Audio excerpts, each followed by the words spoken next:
Fala galera que acompanha o Alto RPM, eu espero que seja tudo ótimo por aí com vocês. Estamos começando mais um Como Funciona aqui no estúdio da Connect2B, a C2B, agência de marketing e publicidade, que é parceira do Alto RPM. Vocês notaram nos últimos tempos que a gente começou a gravar em estúdio, melhorou a qualidade de alguns vídeos. Então hoje a gente vai falar por cima sobre sonda lambda e razão estequiométrica do combustível do motor. Razão estequiométrica é um nome bem científico assim. Antes da gente continuar, eu queria pedir, por favor, galera, não se esqueçam de se inscrever no canal, ativar o sininho para receber as notificações toda vez que o vídeo novo for ao ar, dar o like, comentar, compartilhar e é isso aí. Pessoal, todo combustível tem uma razão estequiométrica. O que é uma razão estequiométrica? Significa basicamente assim, se você pensa em uma parte de combustível, tá? Ou pensa, por exemplo, em 1 litro de combustível.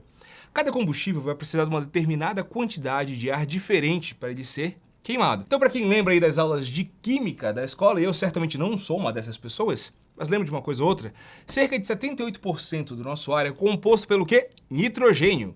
Aí a gente tem 21%, se eu não estou enganado, de oxigênio e outro 1% lá aqui de gases nobres, CO2, água e por aí vai. Mas o grande lance é, se você pega, por exemplo, 1 litro de gasolina pura, em média você precisa de 14,7 litros de ar para que esse 1 litro de combustível seja totalmente queimado. A gente está falando da gasolina pura. Aqui no Brasil, como a gente, teoricamente, inclusive, a nossa gasolina não deveria nem se chamar gasolina, deveria se chamar gasol, que a gente tem, a última vez que eu me lembro, se eu não estou enganado, 24% de etanol no nosso combustível. Esse nosso combustível brasileiro, pessoal, ele precisa de 13,5 partes de ar para queimar uma parte de combustível. Diesel, 14,5 partes de ar para queimar uma parte, né, de diesel. Etanol, 9 partes de ar para queimar uma parte de combustível. Metanol, 6,5 partes de ar para queimar uma parte de combustível. E o nitrometano, o incrível nitrometano, a gente sabe, dragster, os dragsters Top Fuel, etc, usam normalmente uma mistura de nitrometano com metanol. O nitrometano em si precisa de apenas 1,7 parte de ar para uma parte de combustível. Isso vai variando dependendo, né, de acordo com a quantidade de oxigênio que houver na composição química do combustível. Então o nitrometano, ele basicamente libera uma boa parte do oxigênio que ele precisa para ser queimado. Olha só que coisa curiosa. Então se você pega nitrometano para queimar só o nitrometano em cima da sua mesa, cuidado que isso é tóxico e faz mal, tá? Mas ele tem tanto oxigênio na composição dele que com o oxigênio do ar, a queima fica perfeita. Então quando você toca fogo no nitrometano em cima da mesa, por exemplo, ele queima branco. É muito bonito de ver. Mas o grande lance é, quando a gente fala para você queimar etanol, você precisa de 9 partes de ar para uma parte de combustível. É exatamente por esse motivo que o motor, quando está usando etanol, ele consome bem mais, cerca de 30% a mais que o motor a gasolina. Por quê? Você tem o deslocamento do motor, ele é fixo, correto? Então você tem lá, a grande maioria, sempre vai falar, mas o motor da Mazda... Não, esqueça isso. Então, o mesmo deslocamento que admitir uma determinada quantidade de ar para queimar gasolina, essa mesma quantidade de ar, ela vai queimar muito mais etanol, cerca de 30% mais. É por isso que, na média, o motor a combustão, quando a gente fala do etanol, ele consome 30% mais que o motor a gasolina. O fato é, olha só que a gente vai chegar numa parte bem legal agora. Eu falei para o Paulo, inclusive, é legal falar isso, o Paulo é o responsável pela edição e captação dos vídeos daqui do Alto RPM. Eu falei, mano, esse vídeo sobre sonda lambda e sobre razão estequiométrica vai ser rapidinho, vai ser fácil de editar e não vai levar tempo nenhum. Paulo está caminhando de um lado para o outro atrás das câmeras, você já está desesperado, falando, mano, vai demorar muito mais do que esperado.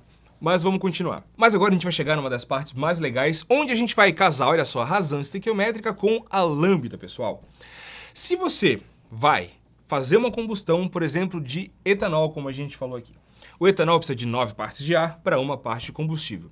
Se você colocar dentro da câmara de combustão exatamente 9 partes de ar para uma parte de etanol, você vai o quê? Você vai queimar tudo. Então, pelo escape, ao menos em teoria, vai sair somente CO2, gás carbônico e água. Nesse caso, a gente queimou todo o combustível e também usou todo o oxigênio que estava disponível para ser queimado. Nesse caso, a gente tem a sonda lambda 1.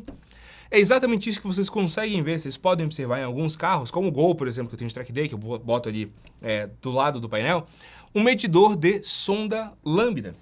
O medidor de sonda lambda fica ligado, né? Aquele painelzinho que a gente vê da wideband, que a gente chama, fica ligado a uma sonda lambda que fica no escape, lendo o que está saindo no sistema de escape. Então, por exemplo, se você tem mais oxigênio saindo pelo escape, você tem o quê? Você tem uma mistura pobre. Então significa que, por exemplo, nesse mesmo motor que eu coloquei o caso, né, movido a etanol, se você tinha colocado 9 partes de ar para uma parte de combustível, para a mistura ficar pobre, você vai colocar, por exemplo, 9 partes de ar mais 0,8 de combustível. Ou seja, todo esse combustível vai ser queimado, mas ainda vai sair oxigênio para o sistema de escape. Já no caso da mistura rica, pessoal, a gente vai trabalhar com a mesma quantidade de ar que entrou no motor, então entrou 9 partes de ar, 9 litros de ar no motor. Só que ao invés de entrar 1 litro de etanol, entrou 1,2 litros de etanol. Só que, como a gente colocou mais combustível do que ar, na verdade a gente alterou a proporção colocando mais combustível do que necessário, o que vai acontecer? Você vai ter combustível vaporizado saindo pelo sistema de escape. Basicamente isso. Então, quando a gente fala que a mistura está pobre, significa o quê? Que todo combustível foi queimado e sobrou oxigênio. E quando a mistura está rica, é justamente o oposto. Entrou todo o ar e todo o combustível necessário e queimou-se, usou-se todo o oxigênio, só que ainda assim sobrou combustível, né, após a combustão, que vai sair pelo sistema de escape. Então, Murta, o melhor para economizar combustível é deixar a mistura pobre? Galera, tudo isso é muito complexo. Por quê? Cada motor trabalha de um jeito diferente, tá? Cada motor tem uma concepção diferente, um sistema de injeção diferente. Por exemplo, um motor que usa uma injeção multiponto, ou seja, que a gente chama, né, de multiponto, que os bicos injetores ficam ali no coletor de emissão, o motor nessa concepção é totalmente diferente de um motor que usa injeção direta de combustível. Então, só para dar uma noção, por exemplo, quando a gente fala de um carro preparado, como o meu Gol, por exemplo, a coisa que dá mais terror na galera é o quê? Falar de uma mistura pobre. Os motores TSI da Volkswagen, por exemplo, chegam a dar 3 de lambda, ou seja, a gente está falando de uma mistura extremamente pobre em determinadas situações, tá? Então tem isso, tem a carga do motor, tem a rotação. Quando a gente fala a carga do motor, é o quanto que você está dando carga literalmente no motor, você está exigindo, quanto tem pressão de turbo e por aí vai. Então varia de acordo com a carga do motor, com a rotação e com a concepção do motor. Então quando a gente fala que o motor TSI da Volkswagen, por exemplo, chega a dar 3 de lambda, não quer dizer que ele está usando uma mistura pobre quando o motor está em plena carga. Ou seja, quando o motorista não está exigindo o rendimento do motor, ele trabalha ali com uma mistura bem pobre. Para quê? Para economizar combustível. Ah, então eu posso fazer isso no meu carro? Não necessariamente. Por quê? Porque, como eu disse, cada motor tem uma concepção e foi desenvolvido para trabalhar de uma determinada forma. Então, por exemplo, você pega um carro, um veículo comum, por exemplo, como um motor AP, eu estou usando no meu caso, porque eu já mexi muito, já testei muito, o Marcelo MVS, inclusive, me ensinou muito. Ah, beleza, estou andando lá na estrada, não tem carga no motor, não tem exigência nenhuma de rendimento e está dando ali 1 de lambda, perfeito. Então tudo que está entrando está queimando. Pô, Murta, mas isso não é perigoso, não pode quebrar o motor? Pessoal, como eu disse, varia, né? A necessidade de uma mistura mais rica ou mais pobre, ela varia de acordo com a rotação do motor e, mais uma vez, com a carga do motor. Significa que no meu motor turbo, por exemplo, eu posso estar a 6.500 RPM dando 1 de lambda. Pô, como assim? Se ele estiver somente na casquinha, cortando o giro, vai a 6.500 RPM, sem dar carga no motor, ou seja, sem deixar vir pressão no tubo compressor, não há a necessidade de você ter uma mistura super rica. Isso que eu estou falando, varia de acordo com a rotação e com a carga do motor. Então você está andando na estrada lá numa boca, teu carro turbinado a 3.500 RPM, se está vindo 0 de pressão, se está vindo ou até um pouco negativa a pressão, não há problema algum se você usar, por exemplo, uma mistura perfeita. Ah, Murta, mas qual que é a necessidade de andar com a mistura rica quando o veículo está em carga? Aí é uma questão muito interessante. Trata-se basicamente, pessoal, de temperatura do motor. Oi? Né? Mistura ar combustível, cuida da temperatura do motor? Positivo.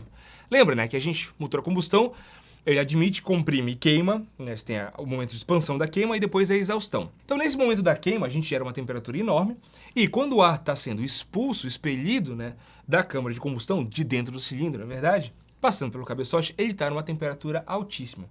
Como eu já disse anteriormente aqui no Alta RPM, a mistura ar-combustível que está sendo admitida no motor, ela é responsável por, sim, regular a temperatura dentro do motor. Então, o que acontece? Você tem a combustão, a mistura combustível queimada sai pelo sistema de escape e a nova carga de mistura ar-combustível, ela vai ser admitida, ela ajuda a dar uma regulada na temperatura, não só, né, do cilindro, como da câmara de combustão.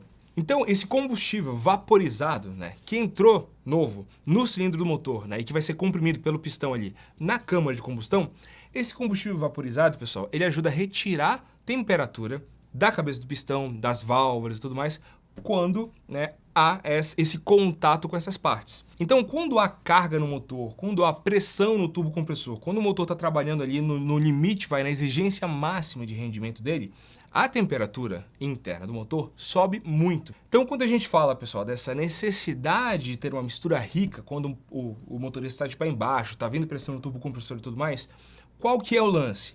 Você vai ter misturar combustível entrando no motor, vai queimar todo o oxigênio disponível, mas vai sobrar combustível. Esse combustível que está sobrando, o pessoal fala, é só desperdício? Sim, teoricamente, né, é um desperdício de combustível. Só que esse combustível que vai sair, que não foi queimado, ele vai estar, é claro, quente, mas ele vai continuar trocando calor, ele vai continuar absorvendo o calor das partes que ele vai estar encostando. Especialmente a válvula de escape. A válvula de escape é que mais sofre com temperatura, né? Porque pensa bem, a válvula de admissão está lá na melhor vida possível. Ela abre a misturar combustível, vai passar, geladinha, vai passar por ela vai fechar, você vai ter a combustão e você vai esquentar, né, a parte interna da válvula que está ali na câmara de combustão. A válvula de escape, por outro lado, ela é o quê? Ela recebe o calor da combustão, a válvula de escape se abre, toda a misturar combustível, numa temperatura altíssima, vai passar por ela para ir embora para o sistema de escape. Então, a válvula de escape sofre e muito. Esse combustível adicional, por exemplo, da mistura rica, o que ele faz? Ele vai tirando calor dessas partes que estão super quentes. É basicamente assim que funciona, pessoal. Então, essa é a necessidade de ter uma mistura rica quando o motor está em plena carga. Esse é o termo que a gente usa muito. Quando o motor está em plena carga, a mistura um pouco mais rica, em alguns casos ela vai precisar ser mais rica, em outros casos não precisa ser tão rica assim. Tudo isso vai variar de acordo com o projeto, o tipo do motor, a aplicação. Galera, a quantidade de variáveis é infinita. Quase infinita, para não ser muito exagerado. Então, com a mistura um pouquinho mais rica, você consegue retirar essa temperatura adicional. Por isso é que todo mundo fala, não, meu carro turbo tem que andar rico. Como tudo na vida, tem um limite. Precisa andar rico? Sim. Quando você estiver com carga, sim. Você está sem carga, está andando de boa, precisa andar rico? Não há a menor necessidade, mas aí cada preparador segue o seu caminho, seu conhecimento, por aí vai. É isso aí, galera. Espero que vocês tenham gostado desse vídeo, que tenha dado para agregar uma informação ou outra. E não deixem de comentar, participar, ajudar o Auto RPM a continuar crescendo por compartilhar os vídeos com os amigos. É isso. A gente se encontra numa próxima. Valeu e até mais.